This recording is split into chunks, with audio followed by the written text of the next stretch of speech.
Well, hello everyone, and you join us here today to talk about a very specific watch. Now, I've seen a lot of watches in my time, and this is unlike all of them. This is both unexpected, unusual, and also, if you think about it a little bit too hard, perhaps a bit disappointing. But we'll get to that. Tom, the Ressence Type 3, black. Is this the first Ressence you've come across? I don't think I've seen one in the flesh. I've seen one from a healthy distance. But yeah, it's not easily forgettable, this watch, is it? They've got a very unique identity to them, Ressence watches. Well, maybe I'll cover a little bit about the brand itself, actually, because I've been fortunate enough to have been in contact with Benoit since the very, very beginning. Right back when he had this crazy idea for this watch, which we'll talk about in a little bit more detail in a moment.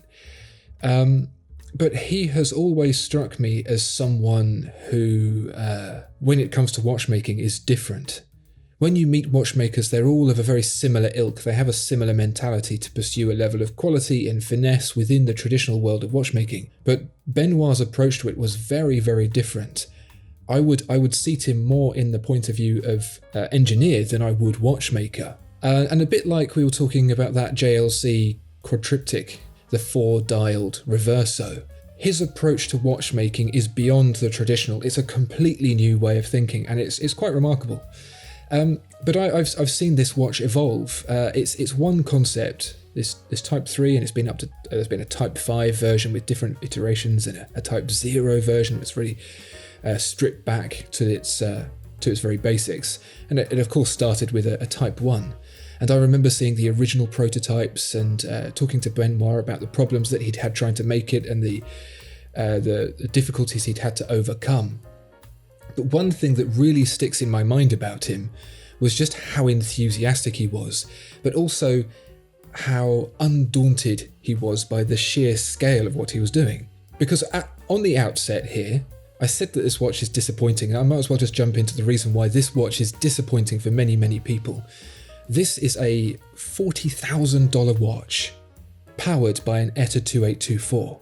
Just a regular ETA 2824 off the shelf, that is a $150 movement. It's nothing special.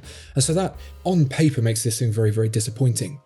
And so he faced a lot of backlash in designing this, in making it, both from the industry and from people like us, the potential audience.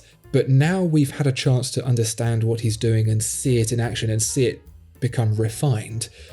It's spectacular. It really is. And I'll never forget meeting him and hearing his stories about approaching different people to help him realize the dream that he had in his head and how difficult it was for him to get there. And it's so great to finally see this watch here, this Type 3. So tell me a little bit specifically about the Type 3 BBB. Yeah, so this is a limited edition variation on the already existing Type 3, and this is removed some colour detail and made it all kind of black and monochromatic in titanium. But the titanium case is actually just it's like a slither of a band through the middle of two curved sapphire crystals front and back, which give it this really, really nice smooth black pebble shape. There are 376 components in this watch, and it's 79 grams. Now that's... I think a Submariner is 150, 200, something like that. And one of the lightest watches ever, one of the Richard Milles, is around the 25 grams. So it's not paper light. I think, because it's titanium and glass, it's probably going to wear very light on the wrist. And from the very first one of these that I've held, and the Type 3 especially has really refined that shape. It's almost as nice to just hold in the palm of your hand as it is to wear on the wrist. And I do have a very strong urge to put it in my mouth. Yeah, funnily enough, I had a very strong urge to take the strap off of it and just spin it on the table like a top. But that's very satisfying. I think they could probably make a paperweight version, minus the lugs and the strap, and you just have the lump of the thing and you can just hold it. My pocket watch is a similar sort of shape, and I like just to hold it. There's something very comforting about it. And I could see this being marketed in the same way. Yeah, fits right in the palm of your hand. Yeah, exactly. Yeah. But the display, that's what really fascinates me. Yeah. You mentioned 376 components. To give some context to that, the ETA 2824 that has been so lamented is around 150 components. So that gives you some way to understand what else is going on here to make this thing work. But it's the display that fascinates me most. So this has got the ROCS, the Ressence Orbital Convex System, where the time displays, that's time, date, day, and in this case temperature, we'll come on to what that is for later, is represented as separate little discs, which are all laid out on the dial, and they all rotate around the dial like moons orbiting a planet is how Ressence puts it, but I like to think of it more as a teacup ride. So yeah, all these little dials, just the hands tick around on them, and the little dials themselves, the little discs, rotate around in orbit as well, and it looks very, very pleasing. Obviously, in real time, it's quite subtle, but when you see press material or a time lapse of the watch sped up, it's really fun. And actually, I think, hopefully in the Type 6, he can add a little button that makes it dance, where you can just sort of hit that and it gives it a whiz, and you can see the very pleasing orbital animation of the discs. Yeah, maybe like a bit like the FP Jaune Elegant, where it pauses itself when you're not using it, and then when you give it a shake, it all goes back to where it should be. That'd be quite nice, wouldn't it? But you mentioned the Ressence Orbital Convex System. This module that sits on the top half of the dial, the top half of the watch, that allows the movement to transfer its typical hours and minutes to this very, very specific display. As you mentioned, it's a planetary arrangement of gears, but there's something even more special about it that was one of the big difficulties that Benoit had to overcome in the early days of making this watch. What you don't necessarily see from just pictures of this watch and without taking it apart is that the gears aren't all aligned on a single plane. So when you think of watchmaking, you think of gears that are all flat next to each other, and if they go up a layer, it's stepped. But these gears that drive each of the dials in this planetary arrangement are actually arranged in a convex pattern, i.e. like the inside of a spoon. So the gears aren't meshing to each other on a single plane, they're meshing at angles to each other, which is basically unheard of in watchmaking. Very strange. And this is really what adds to all of the complication of these extra few hundred components above and beyond the ETA. And I believe it's a patented system as well.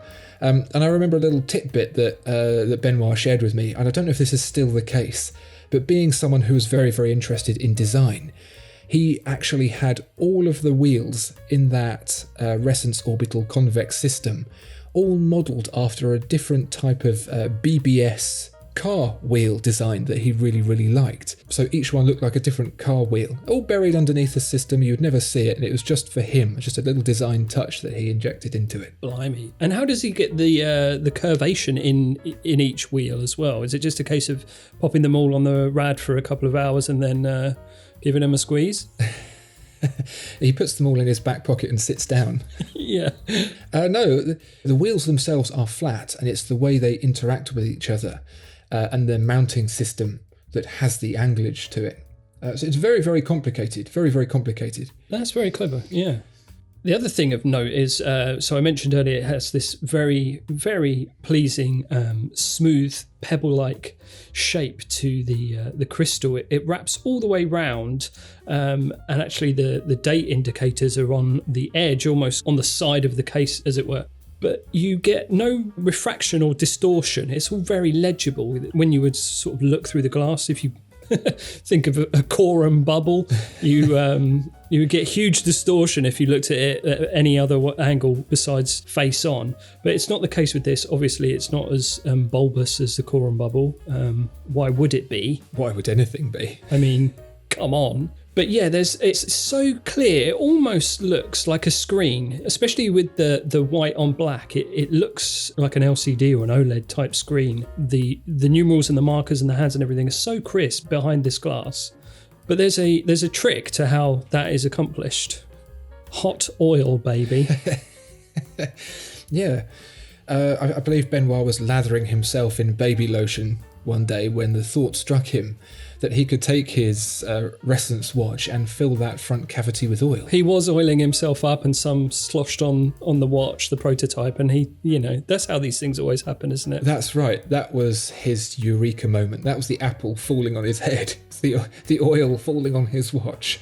So oil-filled dials aren't necessarily a new thing. Within diving watches, they are used to help equalise pressure between the inside and the outside of a watch. Oil is much more dense. Right. But the side effect of that is that oil has the same refractive index, or very close, to glass. So it no longer looks like you're looking through a layer of glass and then there's a gap. For all intents and purposes, as far as your eyes are concerned, it is glass all the way to the dial. And what that has the uncanny effect of doing is making it look like everything within the dial is printed right on the very top layer of the crystal, like you said, like a screen, which is why a lot of people have referred to this as a mechanical smartwatch, which is a lazy analogy. This reminds me more of, I don't know if you've ever looked at a Kindle, like an e-ink screen, when it just has that utter clarity. Yeah. This is what that has. You don't even see the mechanical joins between the wheels and things within the dial, because the oil also adds contrast to the black as well.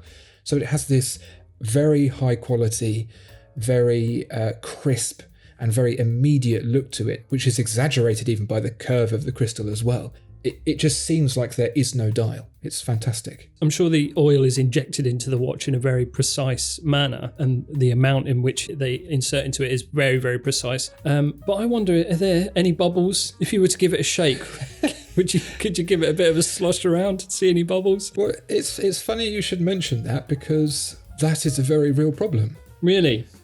One of the things that oil does in temperature is contract when it is cold and expand when it's hot. I personally do the same thing. Yeah, like my shorts. And so they fill this top half, the module, with a very specific amount of oil.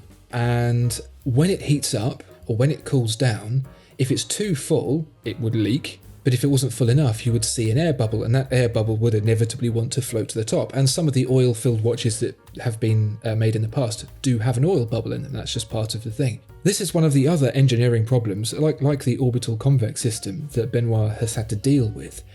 And what he's chosen to do is insert a block of 7 bellows. Imagine like an accordion, how it squishes in and out. And these bellows are flexible cavities that allow the oil to expand into when it gets hotter, and when the oil gets cooled and shrinks, the bellows push up and keep it all airtight, so there's no bubble. The watch can go between -5 degrees and +55. So unless you're going to go to the moon or something with it, then absolutely fantastic. Yeah, decent leeway there. Yeah, exactly. And that's why you have that temperature gauge. Yeah. It's not just a gimmick, it tells you when you are heading towards danger zone for your watch. So the white zone is the typical watchmaker's temperature testing zone, which is 10 degrees Celsius to 40 degrees Celsius. The blue is to -5 and the red is to +55. So you can see whereabouts your watch is. And it just has a little bimetal spiral. Like you might, I think it's the same that you get in a barometer or something like that. But as temperature changes, it coils up and shrinks because the two metals that it's made out of expand at different rates. So it'll coil up or expand out, and that will drive the dial. Yeah, that is cool. And if you want to see how different it would look if it weren't oil filled, you just have to look at the case back, because the case back is glass, empty cavity, and then the features behind it. And you can see it's a very, very different look.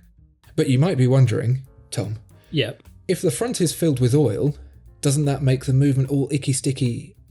Well, movements love oil, don't they? So that their gears can rotate treacle smooth and give you sweet time. Well, yeah, there are certain parts. Yeah, you're right. The pivot points are lubricated to keep them moving smoothly. But the balance itself is designed to beat in air. Imagine it's like trying to run. Have you ever had that dream where you're trying to run away from something and it feels like you're running in a swimming pool? Oh yeah. If the balance were submerged into oil, it would behave very, very differently. Yeah, like it was running away from its old headmaster. Exactly, yeah. And then all its fingers fell off. Yeah. So the front half of the watch that's oil filled is kept entirely separate from the back half. There is no seepage between the area where the movement is and the area where the orbital convex system and dial is. So again, you might be wondering, well, how does the movement power the watch? And the miracle of all science, the answer is magnets. Hey, good old magnets. They help keys stick to you when you have them injected. It's how David Blaine does all of his stuff. Yeah, I'm pretty certain that's how they keep the moon in the sky. Yeah. Yeah, it's pretty good stuff. But one thing that magnets are no good at is keeping movements working properly. This is what I really like about the Ressence watch, is that it starts with this idea, this planetary display idea. And that idea leads to a problem, which is having the displays curved under the crystal, which then leads to a problem, which is how do you make it all look slick and nice, so you put the oil in it, which leads to the problem of, well, how do you stop the oil leaking into the watch, which means you have the magnets, which leads to the problem, which is how do you stop the magnets from interfering with the movement half of the watch.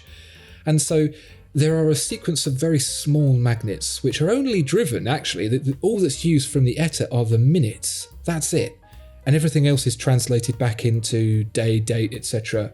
within the orbital convex system. Right. And so you have a selection of small magnets that sit either side of a very, very thin titanium strip that seals the oil in, and that transfers that through.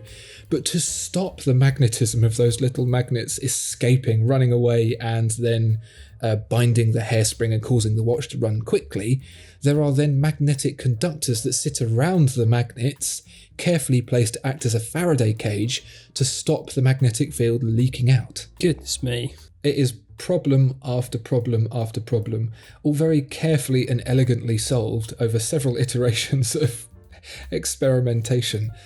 And I've not seen anything else like it. I've not seen anyone set themselves this kind of a challenge just to show the time in a slightly different way. Yeah. Well, I mean, it's how all the great unique watches come about, isn't it? A challenge that one sets themselves or is set by a rival or the mayor of Antwerp who says, if you don't do it, I'll drive you out of town. I'm not sure which one this is a result of, but yeah, certainly a challenge and overcome as well. Yeah, I'd love to know where that driving spirit comes from, because it doesn't come around very often in watchmaking. It's a very traditional business. Evolution in watchmaking is using what they already have to do something slightly different, but this is completely different. I'm assuming that Benoit thought watches looked boring and he thought that he could do better. Yeah. I think that can be sometimes harder though, isn't it? If there's a void and you need to fill it with something, it's born of a desire for something. But in the case of something that already exists and is very, very well established and has a very, very strong aesthetic that is hard to improve on, that's even harder to break away from, isn't it? Because, I mean, I wonder how many times he went, yeah, right, I'm going to design this thing. Oh no, that's just a regular watch again. Yeah, if I take... No, that's too much. I'll take that bit out. I'll add that. Oh, bollocks. Hands. Yeah. Oh, that's just a submariner. I mean, and it takes a certain amount of chutzpah to look back at several centuries of watchmaking design and say, nah, that's rubbish. Yeah. Let me show you how it's done. I think he's just so shrewdly managed to pull off this balancing act of giving you something that's really, really sleek and clean, but at the same time complex and familiar while being completely new and bonkers. Yeah. It's like that, those Heston Blumenthal type crazy restaurants where you have like toothpaste ice cream and hedgehog fillet, and you eat it and it does something different to your brain. There is a trace of something familiar enough to know what you're getting into, but what comes out the other side is completely unique. There's a lot of bravery has gone into this. He has stuck with it for so long, and I'm so glad that he has, because I remember some of the first ones, a little bit rough and ready, a little bit experimental and prototypical.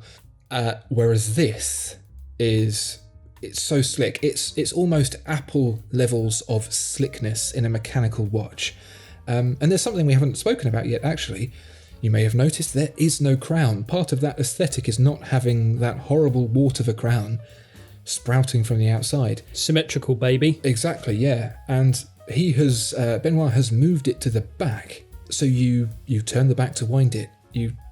I don't fully understand how you do all the setting and things like that. I think if it's on its front, you wind it. If it's on its back, you can set the time or something like this, and you can change the date. But it's all done through the back. Yeah, presumably you do it with two thumbs, I would guess. You grip and you twist it like taking a lid off a jam jar, but with less force, I would assume. But I wonder if having all of those different functions in that one turning mechanism that doesn't do anything other than turn is a bit like, when your car has a trip computer and it can tell you what fuel you've got left and it can tell you how many miles per gallon you've done, and you have to navigate all of that with one button, and it's just really fiddly. I don't know if it's like that.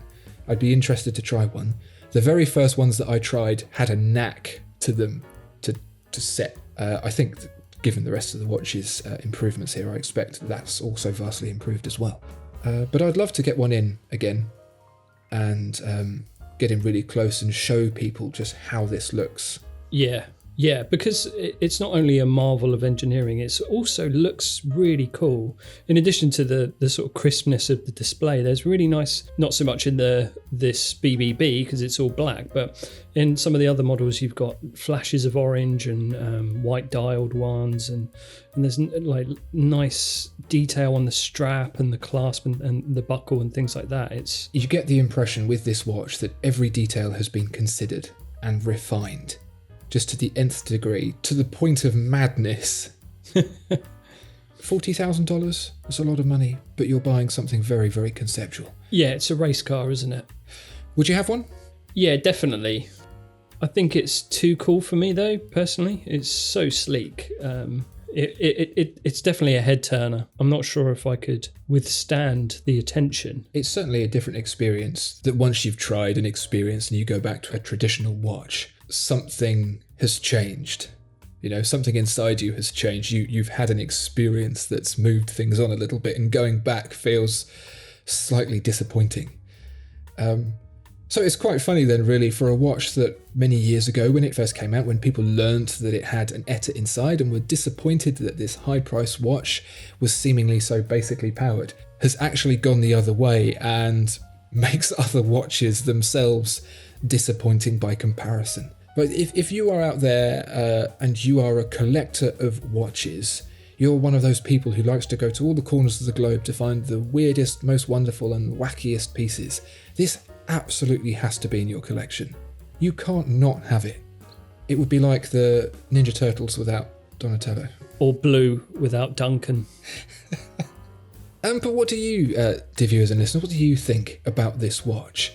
There's so much that's gone into it that it does venture more into the realms of engineering. Do you find that fascinating, or do you find it a bit kitsch? Is this a real example of watchmaking for you, or has it gone too far off the beaten track and become its own thing? Love to know what you think. And so with that very brief look at Ressence and the latest Type 3 BBB, that's all for now. Thank you very much for joining us. Please do make sure to subscribe, and we look forward to seeing you next time. Goodbye. Bye-bye.